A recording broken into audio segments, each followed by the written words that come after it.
All right. Yes. We're going to go over the second. Yes. As soon as I have one more person to finish that one, and I will hand back that second midterm. So that's probably going to happen Wednesday or Thursday. So we'll see.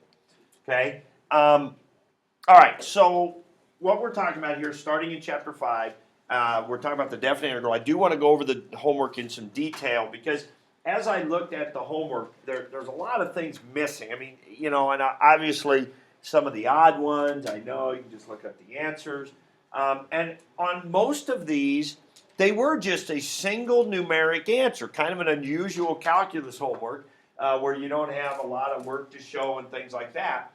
But even still, there were some of those problems like number 15 and number 17 and number 18 and number 19 where, quite honestly, without some sort of a picture, I'm not sure how you got those other than the fact that a lot of them were odds. Now, maybe you were able to visualize that area in your head, but I'm not confident that that was true of many of you. And then when I looked at some of the even ones, like number 36, for example, I saw some weird answers and some wrong answers that are actually a common mistake, but it shows me that we have a ways to go in understanding what's going on with what we're doing here. Okay, so we want to make sure we really clarify this. First of all, the reason that the vast majority of your answers today were just numeric answers is because that's what this represents. This represents an area, which is just a number. It represents the area, and we got to look at the pieces of it because as some of you noticed, this is called the integrand right here. And you saw that in some of your directions. All you had to do was go look in your book. We didn't really talk about it. All you had to do was thumb back a couple pages and read and see, oh yeah, okay, that's what they called it. These are called the limits of integration. This dx just tells us that x is the variable of integration. For us right now, we'll just ignore that dx really. It just means with respect to x. That's all it means. Now we're going to talk about where it comes from and you'll see why it's setting there. But for right now, it's just kind of there telling us that the variable is x and otherwise we don't even really worry about it. The real important part that we worry about is this guy right here. That is the function that we're doing the area between it and the x-axis. Now, the terminology that's usually used actually is the area under the curve.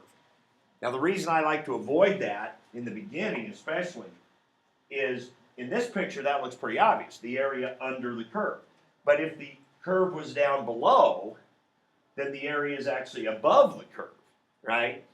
But we still use the term area under the curve to mean between the curve and the x-axis. So if it's this area, if the curve's down here, it'd be this area, but it's the area between the curve and the x-axis. Okay, but usually people say the area under the curve when they're talking about that. All right, this thing in here is called the integrand.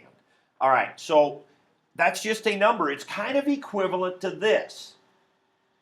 When we first learned about derivatives, what did this mean?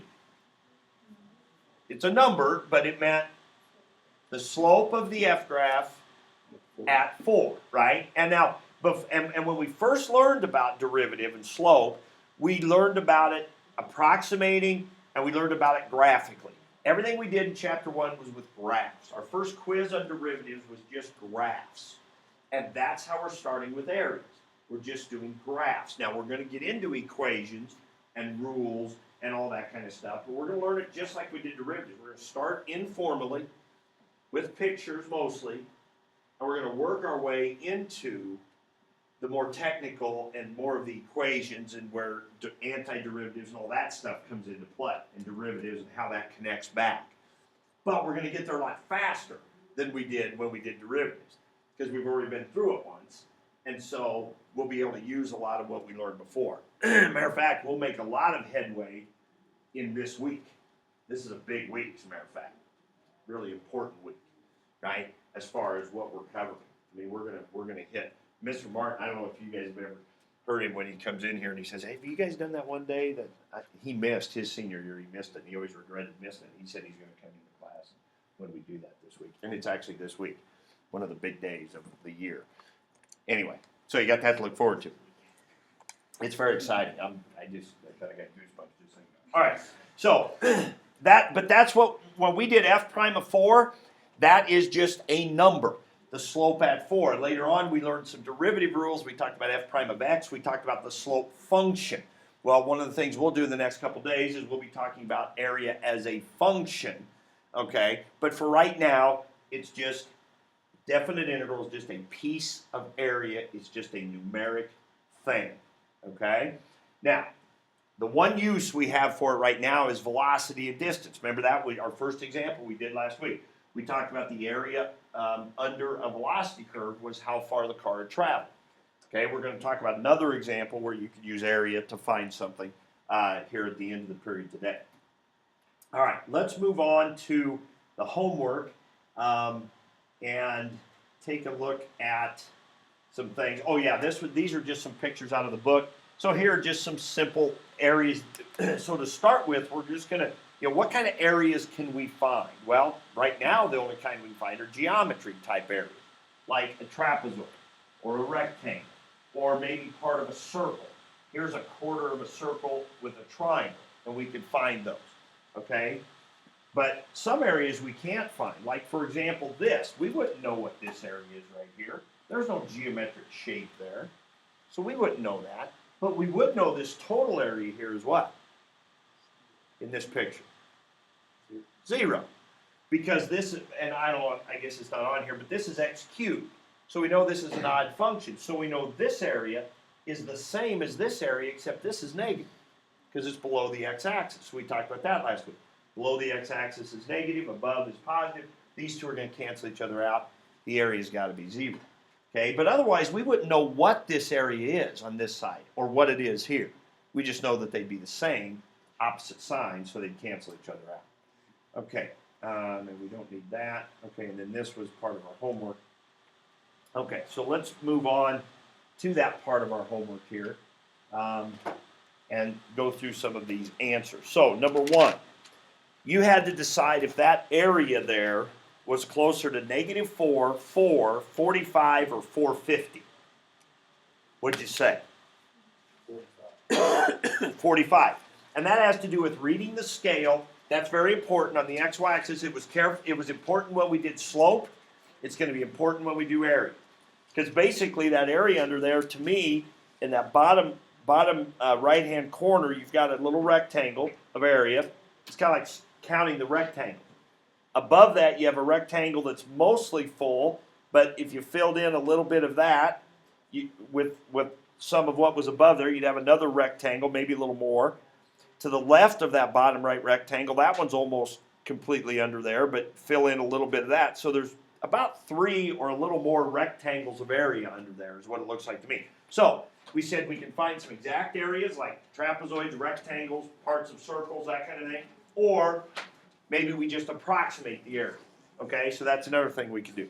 Well, 3 of those rectangles, how much is each rectangle? Well, how tall are the rectangles? 50. How wide are they? A quarter. So 50 times a quarter, 12.5. You got 3 of those, that's 36. A little more, might be 40. So of those choices, clearly 45 is the best approximation. So that's it. That's all that's about. Okay? All right, then we jump to 5 through 14. Now 5 through 14 was all about using this picture here. So the first one, well, let's just read through them. So here's what I've got for answers. So for number 5, I've got 4. For number 6, I've got 9 pi over 4. For number 7, I've got 9 pi over 4 plus 4. Now that's because this circle right here is 9 pi over 4, right? Because the radius would be 3. So that's pi r squared. So that'd be 9 pi, but it's only a quarter of it. So 9 pi over 4. Okay, this circle here is a radius 4. So pi r squared, that'd be 16 pi, but it's a quarter of it, so that'd be 4 pi. Okay, but it's below the x-axis, so it's negative. Okay, anyway, number 8 is negative 4 pi. And again, that's because this part is below the x-axis. Number 9 is 0. Oh, that was the one where the integral was what? 4 to 4, right? Well, you can't have any area if the left and right endpoints are the same. So that's always going to be 0, no matter what the picture looks like. Number 10, negative 8 minus 7 pi over 4. Negative 8 minus 7 pi over 4. Now, our first quiz is probably going to be no calculator. Okay? Probably going to be no calculator. So a problem like that, you'd want to simplify that down and just leave your answer like that. Negative 8 minus 7 pi over 4. Okay? Because you're adding up the positive and negatives. Now, that was number 10, which was this whole area. You have this positive and you have this negative, and you add it up, that's what you get. Then on 11, they put bars around the function. What's that do? This piece of the graph just flips up here. So therefore, now your areas are all positive. Now, a great example of that would be the velocity speed situation. Let's pretend just for a second that this was a velocity graph. Now let's think about a car moving east and west, and this was a velocity graph. Now, let's say this was miles per hour and this was hours. Okay? So 4 miles per hour, that's what? Walking, jogging, maybe? All right. So this area here would be this trapezoid, right, plus this circle here. Let's just count squares. 1, 2, 3, 4, 5, 6, 7, 8, 9, 10, 11, let's say it's about 12. Okay, let's say it's about 12. That'd be 12 what? Miles, right? So if we started here in Kearney, and this velocity is positive till here, which tells us we're doing what? Going right or going east. We would be 12 miles east. Isn't that what that would tell us? We would have went 12 miles east. Then what happened? Turn around. 1, 2, 3, 4, 5, 6, 7, 8, 9, 10, 11, 12, 13, 14, 15, 16, 17, 18, 19, 20, 21, 22, 23, 24, maybe 24, something negative. So what's that mean? 24 the other way. So where did we end up? 12 west of where we started. That's displacement, right? That would be our net distance traveled. So if we added this 12 and this negative 24 and got negative 12, the answer to that integral, so that would have been the answer to number 10, right?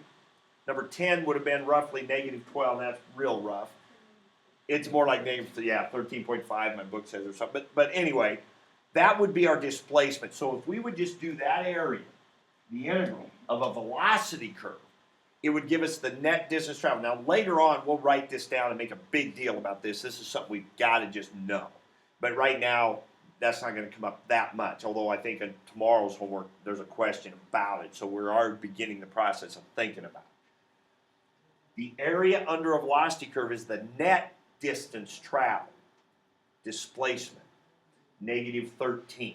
We ended up 13 miles west of where we started. But now, what do we say happens when you put absolute value bars around velocity? Well, right, but what is that called? That's speed. The absolute value of velocity is speed. So what that would be saying is we don't care what direction you're going now. We're just talking about how fast you're going. Take this graph and flip it up. Now you would get 12 plus 24. Like 36 something. When they have like 35.6, whatever. So roughly 36. What's that tell you? That's total distance traveled. Net distance or displacement is one thing. That would be the integral here where you use velocity, where you have some positive, some negative. It takes into account your direction. But the integral of the speed graph, since speed's always positive, would be your total distance traveled. Those are both things we might care about. We might care about our net distance, our displacement, where did we end up, but we also might care about how far we traveled total. Those are two different things.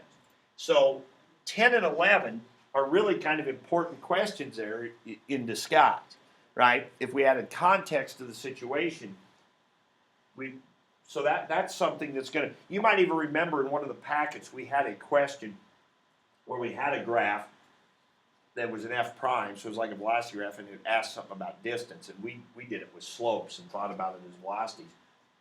But we could have done it with areas, we just hadn't studied that yet. Okay, number 12. Answer is 12.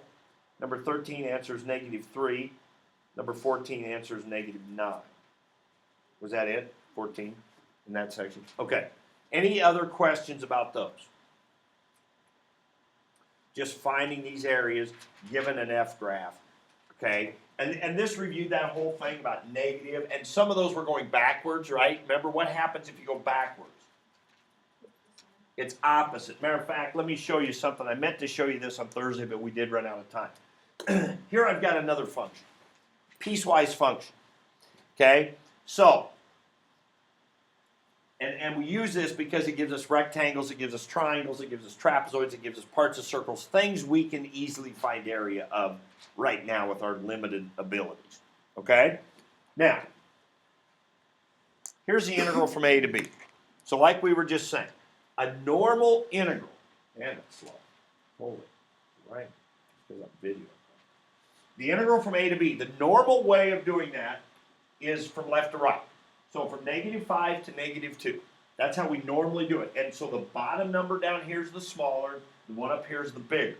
Just like your y-axis. Smaller numbers here, bigger numbers up here. Okay, that's how we normally want to do it. So when we do it the normal way, area down here is negative. Sure enough, -6. And, I hate to even do this, it's going to take so long. From B to C, from -2 to 3, this is going to be 0. Because the positive and negative is going to cancel each other out. Okay? So that makes sense. And sure enough, we see we get an answer of 0. If I go from C to D, here we would do a rectangle, which is a 4x2, which is 8. And then we also have a circle that's a radius 2 circle, so that'd be 4 pi, pi r squared. It's half the circle, so that's 2 pi. So 8 plus 2 pi. And we just write our answer like that. And then finally, we'd have a trapezoid here. But what if we go backwards? If we do that same A to B, but we do it from B to A, notice over here now the integral goes from -2 to -5.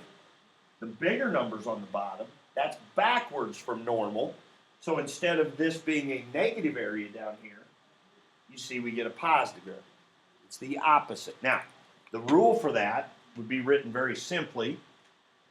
The integral from A to B of f of x dx is equal to the opposite of the integral from B to A, f of x dx. Right? That's the rule for that. If you flip around those, you get the opposite answer out. Okay? All right.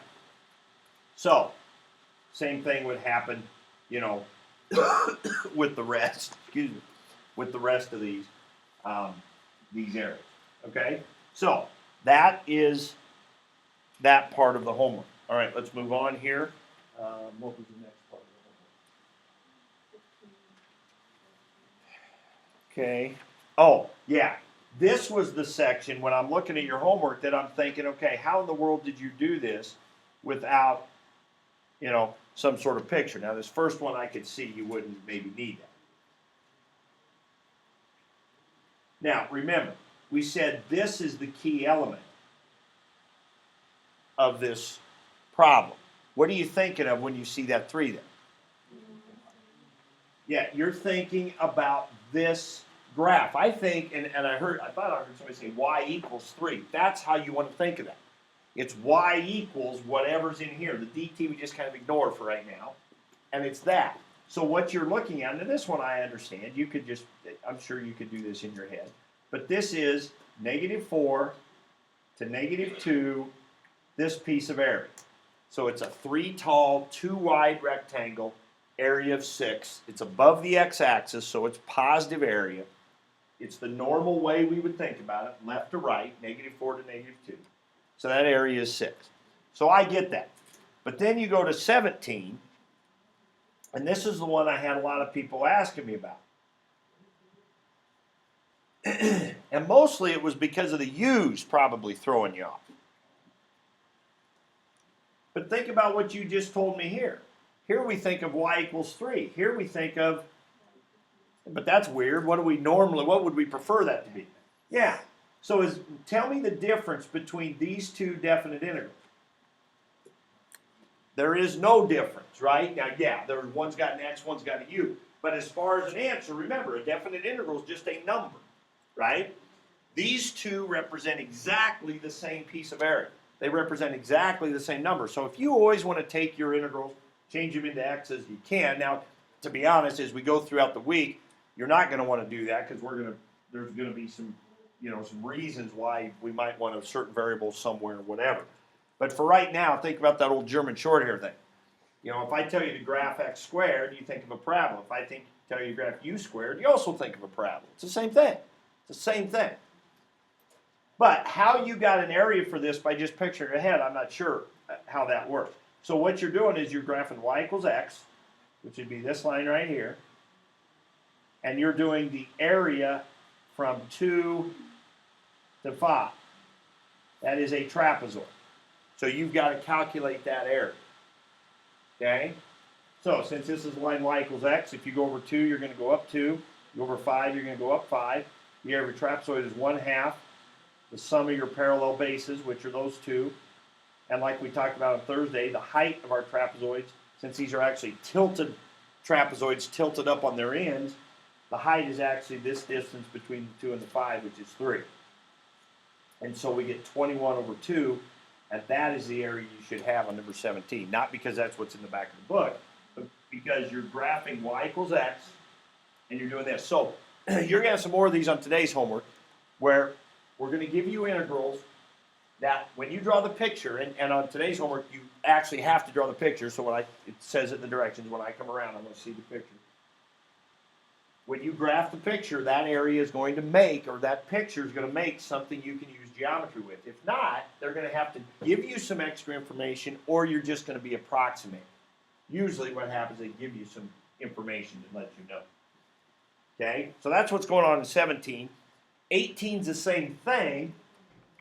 The only difference is they use W, which doesn't matter. It's still the line y equals W. Oh, God. Y equals W, y equals x. And now it's from -2 to 1.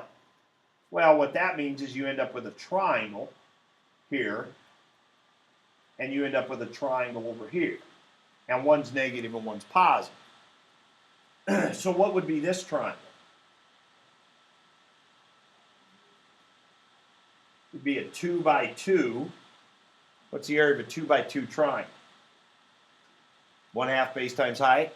So it'd be 2, but it's below, right? We're going from -2 to 1, which is the correct order, left to right.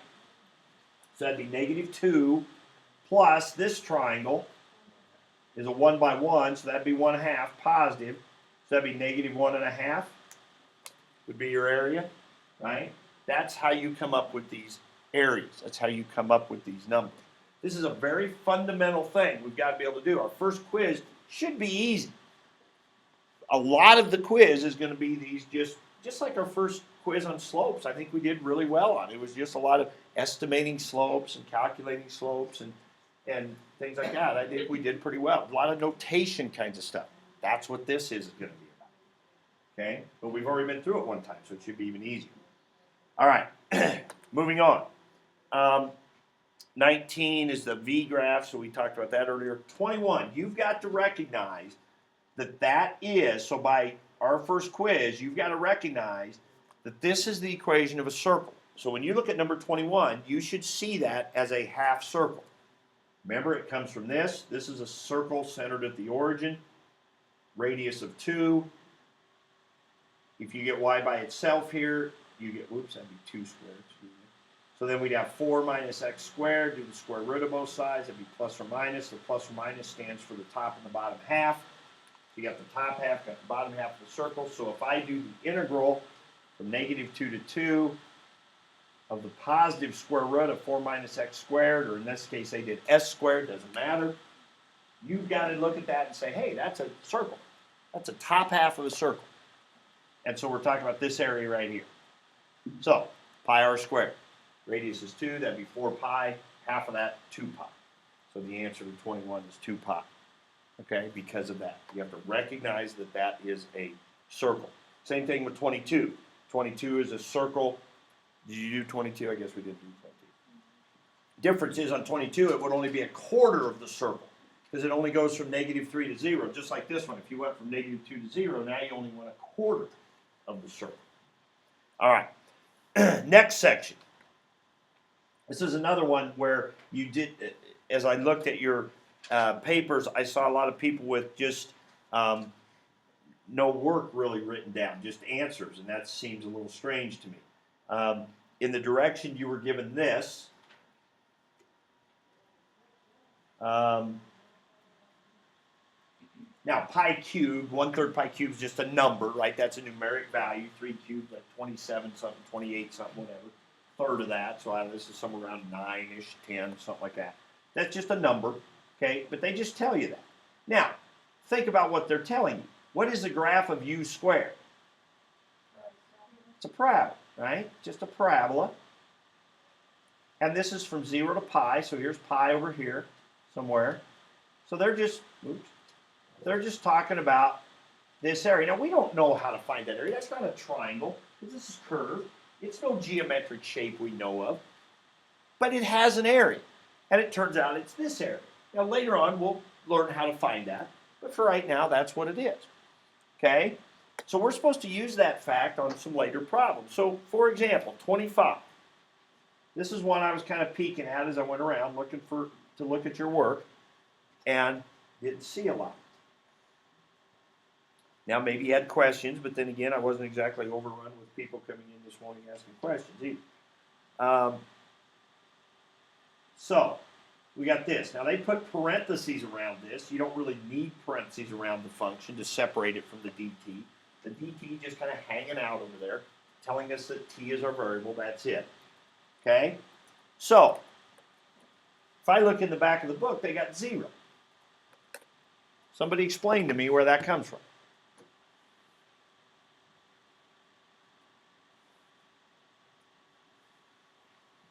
Give it a shot. Tell me where you might start. Something. Get us going.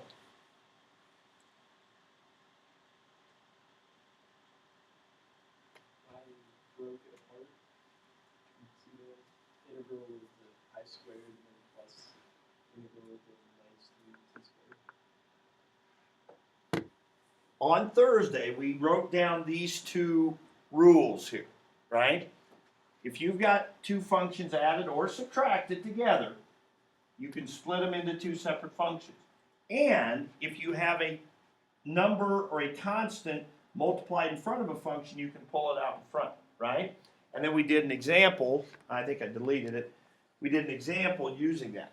That's what's coming in here. Now, Joe Swenson in the other class, he said something that bothered me a little bit, and I'm just curious if a few of you are thinking the same thing. Well, I know you're thinking the same thing because I saw your answer to number 36.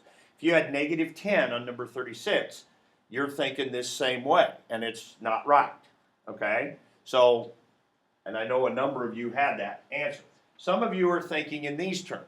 Some of you are thinking in terms of substitution. You're thinking, hey, you got a u squared. I also see a t squared down here, so I can just substitute this integral here, 0 to pi, I got u squared. I could just substitute this pi cubed in here, okay? And there's 1/3 pi cubed, and I can substitute that in there. Well, you're partially right, but you just can't do it right now. Okay, you can't make any kind of substitution right now. What you need to do is what Josh is telling us. So what we're going to do is we're going to separate this into this integral. Now, I should always throw a dt or a d, whatever the variable is, at the end of any integral I have. And then this one would be this right here. Now, that's really what I should do first, is split it into those two integrals. Okay, and this is what I was looking for as I'm looking at your paper on number 25. Okay, and I didn't see very much. Tomorrow I'll really be looking for it when we have these problems, okay, because now you should have a better idea of what you're expected to have. Now, let's forget this one for a second. What else can we do here? We can kick the 3 out in front. That's a constant multiplied times a function. we can kick that 3 out in front. And so we're going to do that. Now, here's where the substitution comes into play. This integral right here is the same as this one here, right? The u's, the t's, same thing. This is a parabola. This is the same thing.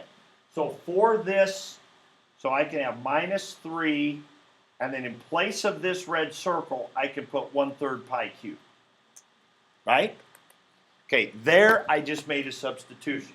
Because this area, I was told, was that. Now back to this first one. Back to this black integral. How do I do that? What kind of a line? Isn't that this problem right here? Isn't that this problem right here? 3 is just a constant, right? And well, I didn't give you guys a chance to screw this up, so you won't now. But the other class I gave them a chance, and sure enough they did, because I asked them, what's a graph of pi squared look like? And guess what somebody said? Parabola, right? Pi squared is not a parabola. Pi squared is a number. X squared is a parabola. U squared, Z squared, that's a parabola. Pi is a number. Pi squared is another number, 9 point something. This is just the graph, horizontal line at pi squared. It's the area from 0 to pi. It's a rectangle. Pi times pi squared. It's pi wide, pi squared tall. Pi times pi squared is pi cubed. This integral is pi cubed because of this picture. 3 times 1/3 cancels. Pi cubed minus pi cubed, 0. That's how you get 0 on this problem. Okay? Now it turns out another way to have thought of this, I don't think it helps you to get the answer, but you could have thought of this as negative 3t squared plus pi squared. You could have said, oh, that's a parabola that's upside down, shifted up pi squared, right? I think I did that right. And stretched by a 3 factor, right? Now, that doesn't help you a whole lot because you don't really know where does it cross here. It turns out pi's over here somewhere. And sure enough, the area from 0 to pi ends up being 0 because this area ends up crossing out that area, and that's why it ends up being 0. So that's another way to think about it. I could have graphed, so if this was a calculator situation, I could have graphed this and looked at it, whatever, but that's kind of for later. For right now, problem like this, they give you this, split it apart, do that. That's the best way to go. All right, moving on. 26, very similar. It's except from 0 to pi, it's from negative pi to pi. What happens there? What do you get for this? This is an even one. So now you're out on your own if you answer this one, right? What's the area from negative pi to pi?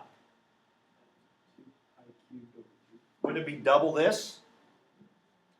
From negative pi to pi, you just have another piece of that same area because it's an even function, symmetry. So it'd be 1/3 pi cubed double. That'd be 2/3 pi cubed. Or 2 pi cubed over 3, whatever, same thing. 2/3 pi cubed. Exactly. All right. Then we go to 33 through 36. Now, here's where,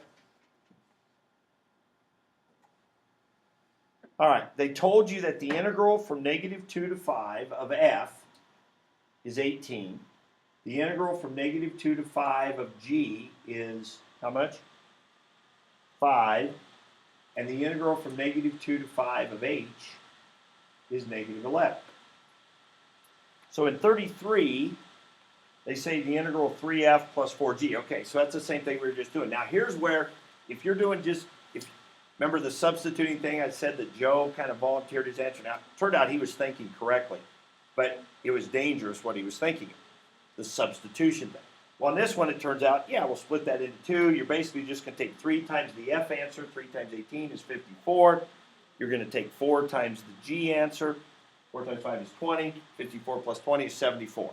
There's the answer to 33.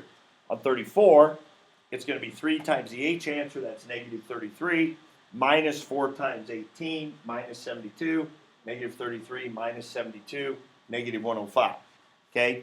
But what really you should do is you should split them apart, pull the 3 out in front, pull the 4 out in front to really be confident of that substitute, because here's where that gets you in trouble. It's going to get you in trouble on 36. 35 is pretty easy because 35 is just the F one, except it's flipped around, 5 to negative 2. So what's your answer on 35? Just negative 18. It's just the opposite. Okay, but here it is, 36. Now, Joe, have you had a chance to think about your answer to 36? The 25 you had? Yeah, I changed it to -4. Okay, there you go. Now, if you had negative 4, you are correct. Okay? Now, here's, and I'm sure everybody can tell, and tell me, and even if you didn't get this, you can tell where people were getting negative 10 for their answer. Right? Yeah, because you're substituting way too early. You can't just substitute, you can't just look at this and say, oh, the integral of h would be negative 11, and then add 1, and get negative 10. No, that's not what this is saying. Okay? So the easiest way to do this one is what we've been talking about, is split it apart. So you split this into this. Okay, so you do exactly what our rule tells us we can do, is split it into 2 integrals, like this. This one is negative 11. What is the blue one? That is the graph of y equals 1, right? That's the same thing we did back here, right? Same exact thing. We do a horizontal line at 1, from negative 2 to 5. So it would be a 7 by 1 strip of area. Negative 11 plus 7 is negative 4. And that's our area. Okay, there will be a good chunk of these kinds of exercises on our first quiz. Just pictures, find the area, give you integrals that you have to draw a picture, find the area, or integrals that don't have pictures, but I give you some areas and be able to use these formulas of splitting them apart and stuff like that, because we just want to be able to work with this integral notation. And so that's a lot of what today's homework is going to be again, just to make sure we get comfortable with that. Now, there is another way you could have thought of this. You could have thought of this as the H graph shifted up 1. Now let's think about this. Right? Now, it's kind of tough to do with the H graph because it's negative. So let's pretend we were doing it with the F graph first. If I had an F graph that had an area of 18, so let's say this was the F graph here. Here's negative 2, here's 5. This black area is 18. If I take, so that's the F graph, okay? If I take the F graph and shift it up 1, yeah, what kind of area have I added? Yeah. Isn't this red area the same as the original black area? But what I've added is this blue strip of area right there, which would be 7. It would be 1 tall, 7 wide. I would add 7 onto that. So that's a way you could think of it. Now, it's a little more confusing if you have the H graph, which was negative. So let's say we went from negative 2, drawing to scale here, but let's say we had an area that was negative 11, the black area. And we shift that graph now up 1. Well, now what happened? Oh, wait, that confuses it even more. So let me get rid of some of this. Okay. Okay, so here was my H graph. And so now my red graph is so now my red graph is shifted up 1, right? But now,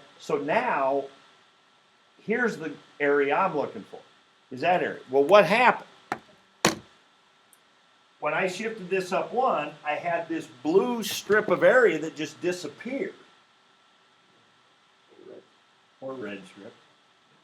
When I shifted up 1, this blue strip of area just disappeared. It's not there anymore. So what happened is I went from -11, and it's like I lost 7 units of area. That's why I now have -4. The red is -4. So it still works. You can still see what happened. It's just not quite as easy as taking a positive error, shifting it up, and seeing you gained a strip of area. But you didn't just gain 1. You gained a 1/7 strip of area. Okay, so that's one way you could think about it, but I still think the easiest way to do it is just this splitting it apart using those rules when you write that. Okay, there were a couple of things that we did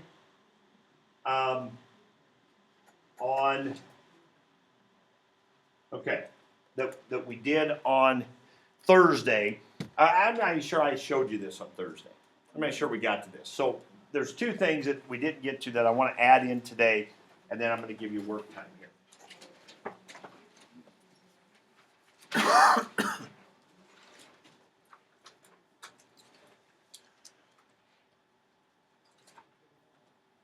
Okay, so the first one is this formula here. It says the integral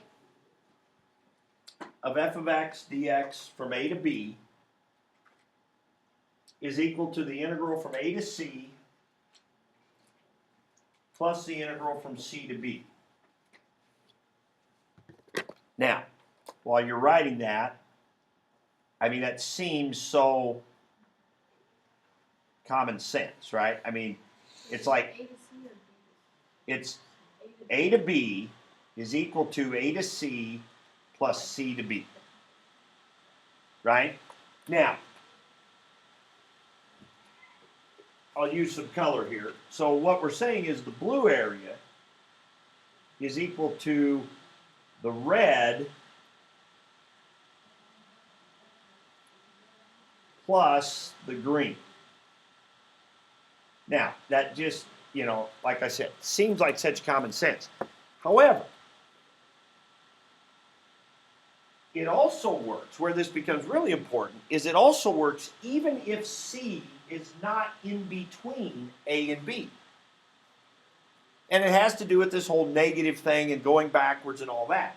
So it's a really nice formula that we don't even need a picture of, and we don't even need to know if the graph is totally above the x-axis or partially above, partially below, negative, positive areas. It works all the time. That's what's really cool about it, okay? And so we can not only split up integrals like we were showing earlier, but we can rewrite integrals into more than one piece. We can take an integral and write it into multiple pieces. And as we go through the week, you'll see where that can come in handy. So the way I've got it written now is just simply this. The blue area is equal to the red plus the green. That makes perfect sense. But let me do this, and you won't really be able to put this in your notes necessarily. But let me change, let me change where the A, the B, and the C are. So let's say I did this. Okay, now, what's the area, what area is A to B? In my picture now. That's the red. So now the rule, and okay, what's A to C? A to C is now the blue. And what is C to B? Negative green. Isn't it true that the red is the blue minus the green? The red is the blue minus the green. Sure enough. Okay? Let's change the order again. Let's make it C, B, A. Now what is the integral from A to B? Negative green. What's the integral from A to C? Negative blue. What's the integral from C to B? Positive red. Is red minus blue Would that be negative green? Red minus blue? Because the red is just this part, the blue's bigger, so if you subtract the blue from the red, you'd get a negative. What's left, which is the green, negative green. And we could do that all day. We could just keep switching A, B, and C. Well, not all day, but we could do every different possible combination where A, B, and C could be, and every time it would work. So, here's the lesson to be learned from this. We don't need a picture. We don't need to know what's in the middle of what. We just know that if we have, I always think of it like the transitive property of geometry. If A is equal to, or that's actually an algebra. If A is equal to B and B is equal to C, then A is equal to C, right? It's like you got that middle piece, right? Or in our case here, it'd be A is equal to C, and C is equal to B, then A is equal to B. Well, that's kind of the same thing here. If you do the integral from A to B, or A to C, and then from C to B, whatever number's here, then that's equal to the integral from wherever you began to wherever you end up ending, right there. The integral from A to B. All right? So, what would that look like in an actual problem? It looks something like this. If I had the integral from negative 2 to 7, I could write that as two separate integrals. Now, the easy ones would be pick something in between there. So, negative 2 to 1, maybe, plus 1 to 7. Now, that's the easy example. You go from negative 2 to 1, then from 1 to 7, that's negative 2 to 7, okay? But what if you did this? What if you wanted to do the integral from, say, 1 to 4? That would be equal to, and again, notice those two numbers right there, you want those to match, right? But what if I would do the integral from 1 to 4? Wouldn't that be the same as the integral from 1 to negative 3 plus the integral from negative 3 to 4? And that's true. From 1 to 4 would be here. You could go from 1 to negative 3, take that piece, plus negative 3 to 4, this piece. The big piece minus this other piece would leave you this piece, like we were just showing. But again, the key is, so they don't have to be in between, it's just that this has to match that equals that. So you'll see as we go through the week where this comes in handy. Okay, we're using this, splitting an integral into two pieces can come in handy as long as you just follow those rules. Okay, that's the first one I wanted to show you. The second thing I've got is this. It's called the average value of a function. Okay, so you're going to want to put this in your notes. This is a formula we're going to come back to over and over throughout the year, and we're just going to have to memorize. Average value of f of x from x equals a to x equals b.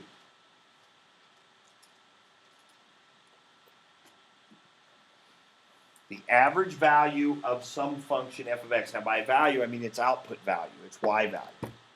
Now here's the dilemma. Let's say we take the x squared function from 0 to 3. How many y values are there on the x squared function from 0 to 3? There's an infinite. But doesn't it make sense that somewhere along that parabola there'd be a number that would be the average of all of those x values, or those y values? Doesn't it make sense that there'd be some value that'd be the average? But normally we add up all the values and divide by how many there are, and that's how we get an average. Well, you can't do that when there's an infinite number of them. How do we find the average value of a function? Where you might want to do this is, let's say you took continuous readings of the temperature for a month, and you wanted to know the average temperature over that time period. You could fit a mathematical model to whatever those values are that you have, but it's continuous readings, so you don't have a number of readings you took. You can't average them up by adding and dividing. You could model that temperature with a function, but how would you find that average temperature? Well, an integral is going to turn out to be the way we do it. Let me show you here, and then we'll write down what that is. So here I've got a little function, this blue function right here. And it's got an infinite number of y values from its beginning to its end, but it does seem to make sense that somewhere is a y value that would be the average. Now, you guys tell me where you think it is. I'll pull this up here, and you guys tell me where you think the average is. Lower? A little lower. Good enough? A little lower.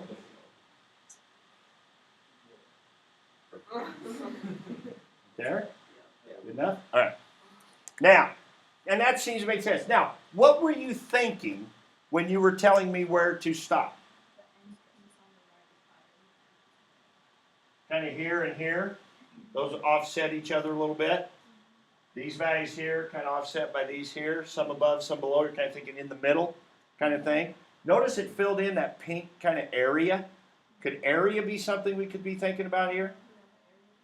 What about, yeah, if you're thinking about that, couldn't it also be that this blue area would be the same as this rectangle here?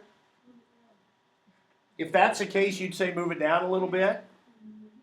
Well, I don't know, maybe I don't there's, think so. I think that's pretty close. That's probably right. Because then that blue triangle will fill in the pink plus a little bit. well, let's see. Go. Go. Wow.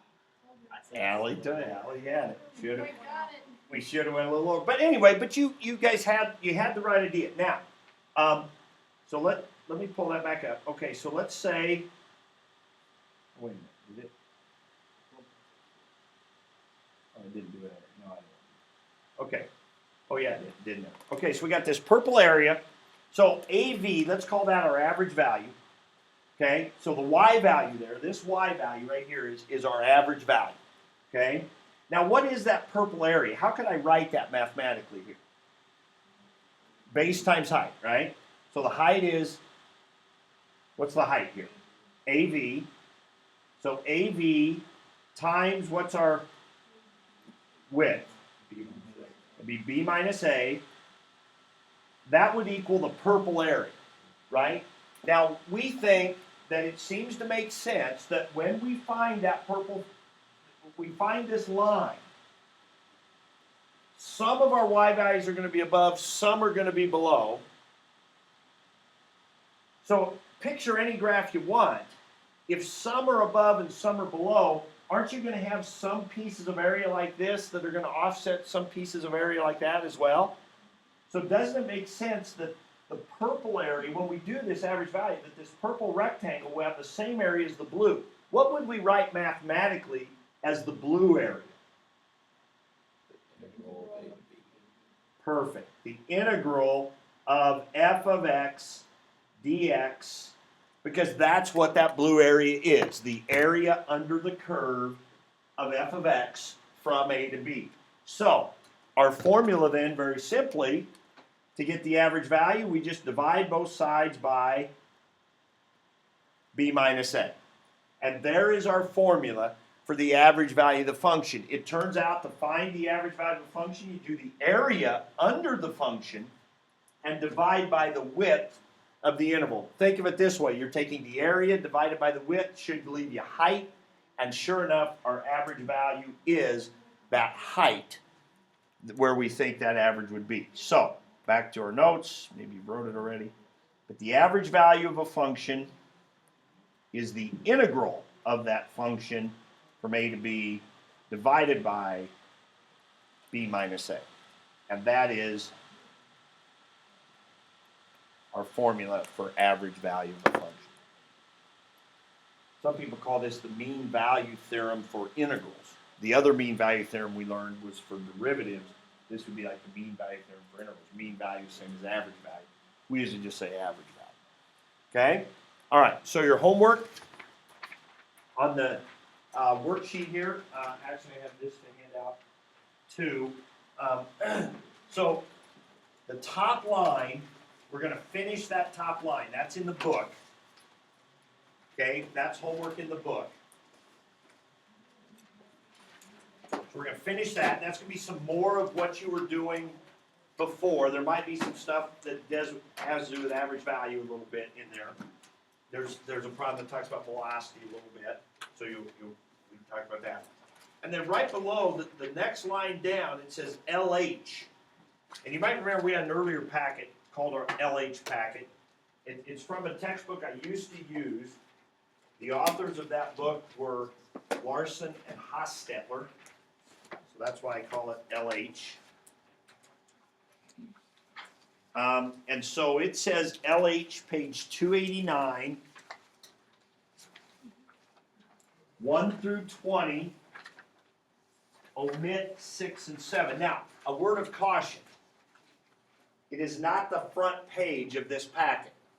The front page is 279. We actually will come back to that later. It's the next page in the packet that you were supposed to do. It would really bother me if you tried to do that first page and didn't recognize that that doesn't have anything to do with what we've been talking about. You're really lost if you think that's what you're supposed to be doing. Okay, it's the next page, 289. Notice the first 10, they have pictures. You don't even have to do the area on those. All the directions say is set up the integral.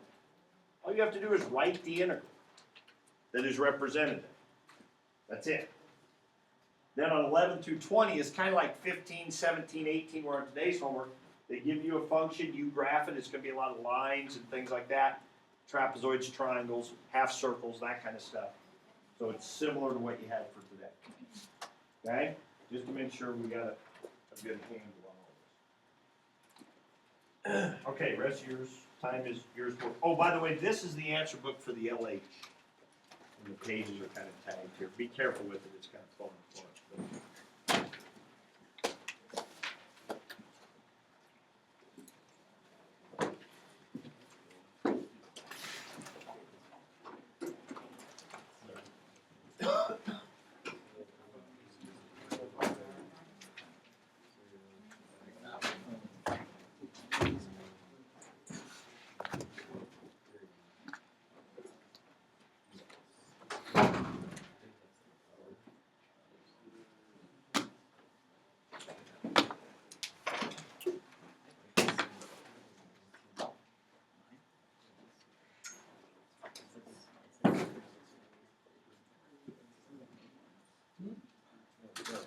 So much easier.